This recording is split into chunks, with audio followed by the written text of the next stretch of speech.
The AirTag I'd hidden in my wife's laptop bag showed her car parked at the Marriott in Clearwater Boulevard for the third Tuesday in a row at 2018 in the afternoon, while I was 40 feet in the air replacing transformer housings in 90-degree heat. My name is Ray Kowalski. I'm 51 years old. I've been a journeyman lineman for 23 years, and I know how electricity works. I know that current always follows the path of least resistance. Turns out, so do cheating spouses. My son Tyler was the one who put the idea in my head without knowing it. He's 17, sharp as a tack, and 2 months ago he left his backpack at his buddy's house and couldn't figure out where he'd left it. I bought him one of those small tracking tags, showed him how to slip it into the inside pocket, and thought nothing more about it. A week later, my wife Sandra came home from what she called a regional sales summit in Charleston, and I noticed she'd bought a new laptop bag. New handles, new zipper, still smelled like the store. She seemed almost proud of it. I complimented it. She smiled. I put a tracker in the interior pocket while she was in the shower that same night, and I told myself I was being paranoid. I spent 2 weeks hoping the app would show me nothing interesting. Office building. Grocery store. Her mother's place on Fridays. Normal stuff. Then came the first Tuesday at the Marriott. I was on a pole outside Greenfield when my phone buzzed. I looked at the map and felt the ground shift even though I was 60 feet above it. I told myself it could be a client meeting. The Marriott has conference rooms, lots of legitimate reasons to be there. She'd mentioned something about a pitch for a new account. I went home that night and didn't say a word. The second Tuesday, same hotel, 2 hours and 40 minutes. I sat in my truck in our driveway for a long time before going inside. The third Tuesday was when I stopped making excuses for her. Tyler was at baseball practice when I got home. Sandra was already there, moving around the kitchen like everything was completely fine, asking me how my day was. I told her it was fine. I watched her hands. She'd gotten her nails done, light pink. She never bothered with her nails unless she was trying to impress someone, and she had long since stopped trying to impress me. I knew his name before I even started digging. It was Derek Ashford, her regional director. 43 years old, played tennis on weekends, drove a black Lexus, had a wife named Connie, and a daughter in middle school. I'd shaken the man's hand at Sandra's company Christmas party 14 months ago. He'd given me a firm handshake and looked me up and down the way men in expensive suits sometimes look at men in calloused hands and steel-toed boots. Sandra had laughed too hard at everything he said all evening. I kept working. I kept quiet. I downloaded the hotel's public check-in confirmation email that Sandra had accidentally left open on our shared family laptop, a joint account we'd set up to manage Tyler's school stuff, and I saved it to a thumb drive without touching anything else. The email confirmed a reservation under Derek Ashford's corporate card. 2 guests. Check-in 11:30. Check-out 4. I have a friend named Lou who runs a garage 2 miles from our house. Lou has known me since we played on the same softball team in 2004, back when my knees still worked properly. I called him on a Wednesday evening, standing in the backyard so Sandra couldn't hear me through the kitchen window. Lou, I said, I need to ask you something strange. He said, stranger than the time you asked me to help you move a riding mower at midnight? Stranger than that. He was quiet for a second. Go ahead. I need someone I trust to know where I am on a specific day, I said. I need a witness who can confirm my whereabouts in case things get complicated. I also need you to not ask me why for about 2 more weeks. Lou said, You find something out? I said, Yeah. He said, I'll be here. The next call I made was to my brother-in-law, Pete, Sandra's younger brother, who had always liked me better than he liked his own sister and had the moral backbone of someone twice his size. Pete worked as an insurance adjuster and understood documentation better than most people. I didn't tell him everything. I told him enough. He went very quiet on the phone, and then he said, Ray, whatever you need, I'm in your corner. I said, I know. I told him to sit tight. The third call was to a divorce attorney named Patricia Stoll, whose name I'd gotten from a coworker whose own divorce 3 years ago had ended with him keeping the house, the truck, and primary custody of his 2 kids. I sat in Patricia's office on a Thursday afternoon with the AirTag data printed out, the hotel email on the thumb drive, and a list of dates going back 7 weeks. She looked at everything carefully, pushed her glasses up her nose, and said, In this state, Documented adultery with a pattern of conduct is significant. You've done good work. Keep documenting. Don't confront her yet. Don't change your behavior. Act normal. I asked her if normal included wanting to put my fist through the wall of my own garage. She said, as long as you don't actually do it. Acting normal is the hardest thing I've ever done in my adult life. And I have worked through an ice storm in January with a blown knee. I sat across from Sandra at dinner 4 nights in a row. I watched her check her phone under the table. I listened to her describe her day in selective detail, leaving out 4-hour gaps the way you leave a room out of a house tour. I watched her be a perfectly functional version of the woman I had married 19 years ago, and I thought about Connie Ashford, who probably had no idea either. That thought was the one that finally decided it for me. On a Friday evening, when Tyler was sleeping over at a friend's house, I told Sandra I was going out to grab something from the hardware store and I'd be back in an hour. Instead, I drove to the Ashford house on the other side of town. It was a nice house, 2 stories, green shutters, flower boxes under the front windows. The kind of house that looks like a Christmas card. I sat in my truck across the street for about 10 minutes. A light was on upstairs. I could see the flicker of a television. I didn't knock on that door. Not yet. I drove to Lou's garage instead. Lou handed me a beer and didn't say much for a while, which is one of the reasons I've kept him as a friend for 20 years. Then he said, "What's the plan?" I told him. He said, "That's either the smartest thing you've ever done or the second smartest after marrying her." And I said, "I think that ranking is about to reverse itself." The plan had 5 parts, and every single one of them was completely legal. The first part was the documentation. I had 7 weeks of AirTag data showing Sandra's car at the Marriott on Tuesdays, typically for 2 to 3 hours. I printed it all out, time-stamped, with map screenshots. I added the hotel email confirmation. I added 3 weeks of our family's cell phone records, which showed 42 text messages between Sandra's number and Derek's number on the Tuesdays in question, including 2 sent while she was supposedly in the parking lot of her office building at 9 in the morning. The second part was Connie Ashford. I thought about this one the longest. I knew how I would want to be told. I wouldn't want to hear it from a stranger. I wouldn't want to read it in a text. I would want someone to sit across from me and treat me like an adult. So I wrote Connie a letter, handwritten, 2 pages, on plain white paper. I introduced myself. I explained what I had found and how I had found it. I told her I had documentation and that I was willing to share it with her if she wanted it. I told her I had no interest in making her life worse than it needed to be, and that I was not writing to her out of anger, but because I would want someone to do the same for me. I sealed the envelope and held it for 4 days before I mailed it. The third part was Sandra's parents. Gerald and Miriam Holt were people I had always respected. They'd been married 44 years. Gerald had worked in the same machine shop for 31 years before he retired. Miriam taught Sunday school for 2 decades. They were the kind of people who still believed that your word meant something. I called Gerald on a Sunday morning and asked if I could come by that afternoon. He said of course, and I could tell from his voice that he knew something was off. I sat at their kitchen table with my documentation folder and a cup of coffee I couldn't taste. I told them everything calmly and in order. I showed them the data. I showed them the hotel confirmation. Miriam went completely still in the way that very controlled people go, still when they are close to falling apart. Gerald looked at the printouts for a long time without speaking, then set them on the table and looked at me over the top of his reading glasses. He said, "How long?" I said, "At least 7 weeks of documented evidence, possibly longer.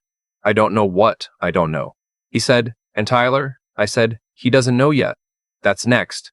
I wanted you two to know first." Miriam reached across the table and put her hand on mine. She said, "Ray, I'm so sorry." I said, "I know you are. I'm sorry too." Gerald said, "We raised her better than this." I said, "I know you did. That's not on you." I drove home and waited. 2 hours later, Sandra called me from what sounded like a parking lot. Her voice had that particular thinness that voices get when someone has been crying but is trying not to let on. She said, "Ray, I just left my parents' house." I said, "How'd that go?" She said, "How could you do that? How could you go to them before you even talked to me?" I said, "Because they deserve to know the truth, and I wasn't sure I trusted you to tell them." She said, "You don't understand the whole story." I said, "Then come home and explain it to me."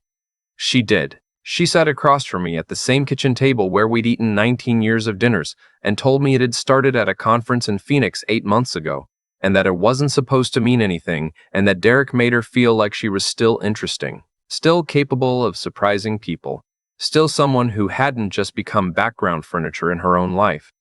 I let her talk for a long time without interrupting. It's a thing I've learned from 23 years of working with other men in dangerous places. Sometimes you let a person talk until they've said the real thing, the thing underneath the thing they meant to say. The real thing, eventually, was this. You were always at work or tired from work, and I started feeling invisible. I said, "Sandra, I was always at work so that Tyler could go to college, and so we could pay the mortgage on this house, and so that you could drive a car that didn't need jump starting in February. I was tired because I was doing what I was supposed to be doing." She said, I know that. That's not an excuse. It's just, I said, it's not an explanation either. It's not even close. She started crying then. She said she would end it immediately. She said she would do couples therapy, individual therapy, whatever I wanted. She said she loved me, and she knew she'd made a terrible mistake, and she wanted to fix it. I said, "The AirTag data goes back 7 weeks, Sandra. How many Tuesdays is that?" She said, 7. I said, "So on each of those 7 Tuesdays, you had to make a choice. And on each of those 7 Tuesdays, you made the same one. That's not a mistake. That's a pattern." She didn't have anything to say to that. I told her I needed her to go stay with her friend Karen for a few days while I figured out next steps and while I talked to Tyler. She wanted to argue. I told her that if she didn't leave voluntarily, I would call Patricia Stoll first thing in the morning and file for legal separation, at which point the house and its contents would be subject to court oversight until the divorce was finalized. Patricia had explained this to me in detail. I had done my homework. Sandra left that evening with a suitcase and her laptop bag. Still new, handles barely worn. Telling Tyler was the hardest conversation I have had in my entire life. And I've called parents to tell them their spouse wasn't coming home. I sat him down after school on a Monday. He was still in his baseball jersey, had a smudge of red clay on his left forearm. I told him the truth in plain language because he was 17 and he deserved the truth in plain language. He was quiet for a while. Then he said, "How long?" I said, "At least 8 months. Possibly longer." He said, "Does Mrs. Ashford know?" I said, "I sent her a letter. I don't know if she's gotten it yet." He looked at the table for a long moment. Then he said, "Dad, this wasn't your fault." I said, "I know, son." He said, "I mean it. Don't let her make you feel like it was your fault." I said, "I won't." He said, "Can I stay with Grandpa Gerald this weekend?" I said, "Yeah, he'd like that. I'll call him." Gerald and Miriam took Tyler for the weekend, and I called Lou and we sat in his garage with the side door open and watched it get dark outside. Lou said, "You doing okay?" I said, "About as okay as a man can be when his whole adult life turns out to be built on something that wasn't what he thought it was." Lou said, "Ray, you built that life. You built the actual house you're sitting in right now. The fact that she didn't hold up her end doesn't change what you put into it." I said, "I know that intellectually." He said, "Give it time to get from your head to your chest. That's where it matters." I finished my beer. I said, "Fourth part of the plan tomorrow." He said, "What's the fourth part?" I said, "Her company has an ethics policy." I looked it up. Senior managers are explicitly prohibited from conducting personal relationships with direct reports or department subordinates, and both parties are required to disclose such relationships to HR within 30 days. Derek is Sandra's regional director. She reports to his division. They've been conducting an undisclosed relationship using company time and company resources for at least 8 months. Lou said, "You documented that?" I said, "The hotel email was billed to his corporate card. I have timestamps of their messages sent during working hours, 42 on Tuesdays alone. I have the AirTag showing her car at a location other than the office during hours she was clocked in." Lou said, "What happens when you report it?" I said, "I don't know exactly, but their HR policy says undisclosed relationships between managers and subordinates constitute a terminable offense upon discovery." I sent the report to Sandra's corporate HR department the following morning. It was 3 pages, organized clearly, with every piece of documentation attached. I CD'd the legal department as the HR policies specified and noted that I was available to provide additional information if required. I signed my name. I sent it at 9:15 in the morning. By 2 in the afternoon, Sandra was calling me 6 times in a row. I answered the 6th call. She said, "Ray, you reported us to HR." I said, "I did." She said, "They suspended Derek pending review. I've been put on administrative leave." I said, "I know what those words mean." She said, "This could cost us both our jobs. How is that supposed to help Tyler?" I said, "Sandra, you started this. You used company time and company resources to conduct an affair with your boss for 8 months without disclosing it, which is a clear violation of your employment contract. I didn't make the rules. I just made sure the people responsible for enforcing them had the information they needed." She said, "You're destroying everything." I said, "I'm not destroying anything. You already did that. I'm just documenting the damage." She hung up. The 5th part of the plan was the one I almost didn't do. But then I thought again about Connie Ashford and her flower boxes and her television flickering upstairs and her daughter in middle school, and I did it anyway. I drove to the Ashford house on a Wednesday evening and knocked on the door. Connie answered. She was a small woman with dark hair and careful eyes and the particular look of someone who has been running on controlled composure for several days. She looked at me for a moment. Then she said, "You're Ray Kowalski." I said, "Yes." "I wrote you the letter." She said, "I got the letter on Saturday. I've been trying to figure out what to do with it." I said, "I know. I had the same problem." She opened the door wider and stepped back.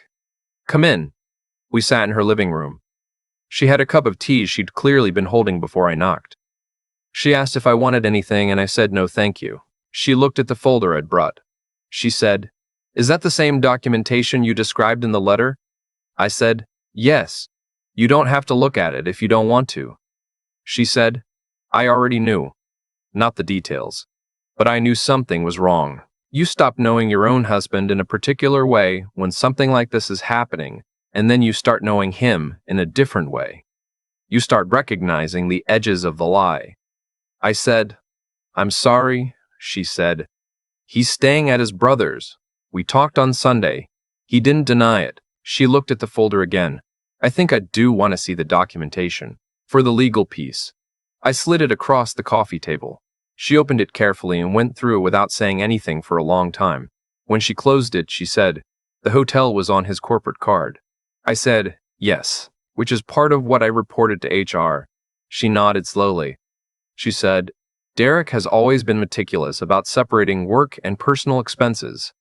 The fact that he used the corporate card means either he got sloppy or he didn't think it mattered." I said, "Either one tells you something about where you ranked in his priorities at that point." She looked at me for a moment. She said, "Your wife is lucky she married someone who thinks clearly when he's angry. Most men don't." I said, "Most men haven't spent 23 years working around live current.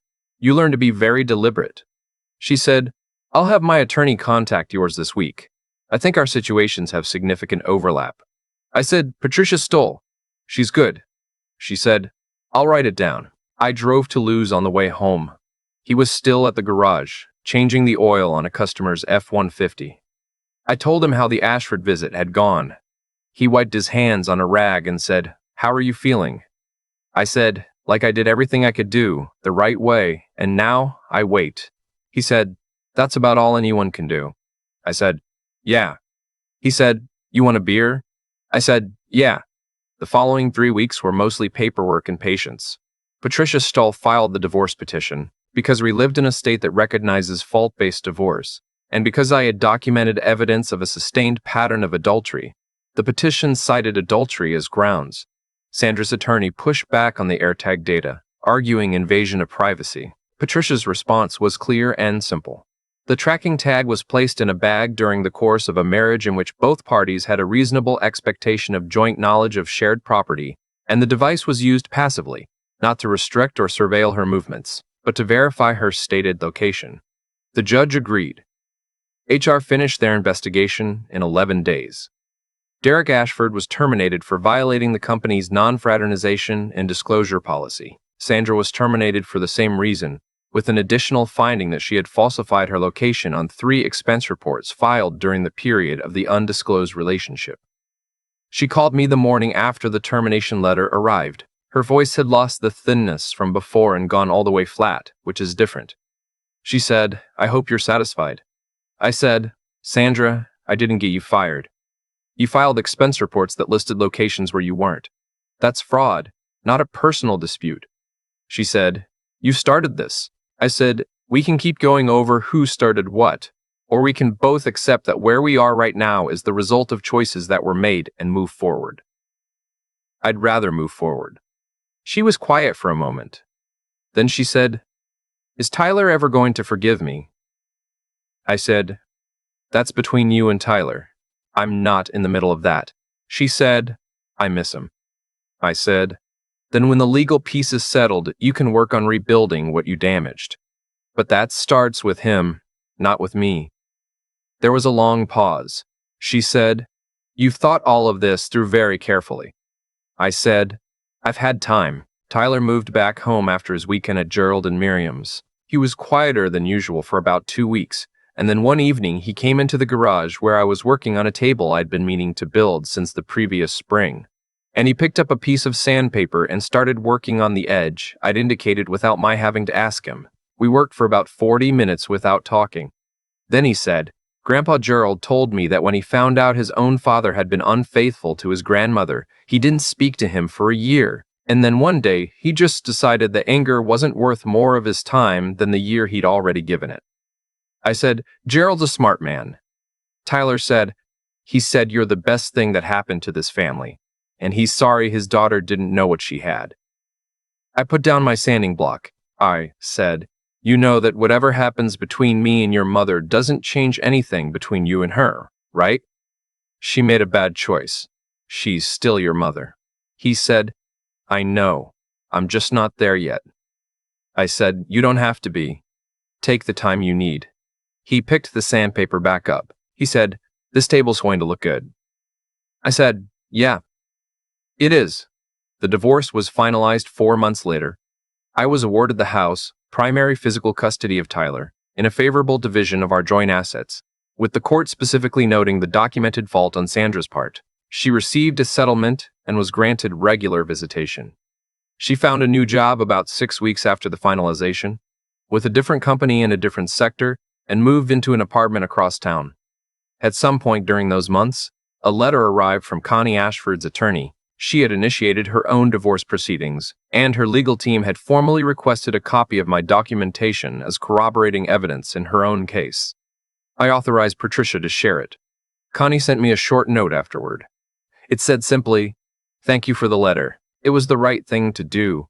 I framed it, which I admit is maybe a strange thing to do, but it's sitting in my garage next to the table Tyler and I finished together. And whenever I look at it, I think about the fact that doing things the right way is almost never the fast way or the easy way, but it is the one that lets you sleep at night.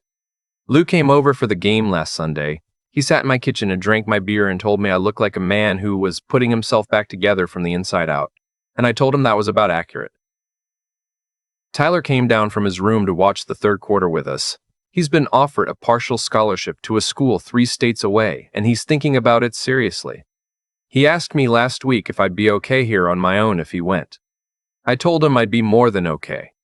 I told him I'd built things from nothing before, and I knew how it was done. I still have the AirTag. I took it out of the laptop bag the morning Sandra left with her suitcase, and I put it in my junk drawer, next to old batteries and a tape measure I keep meaning to return to Lou. Some nights I open that drawer for something else, and I see it sitting there, smaller than a quarter, and I think about how the whole shape of my life changed because a 17-year-old kid couldn't remember where he left his backpack.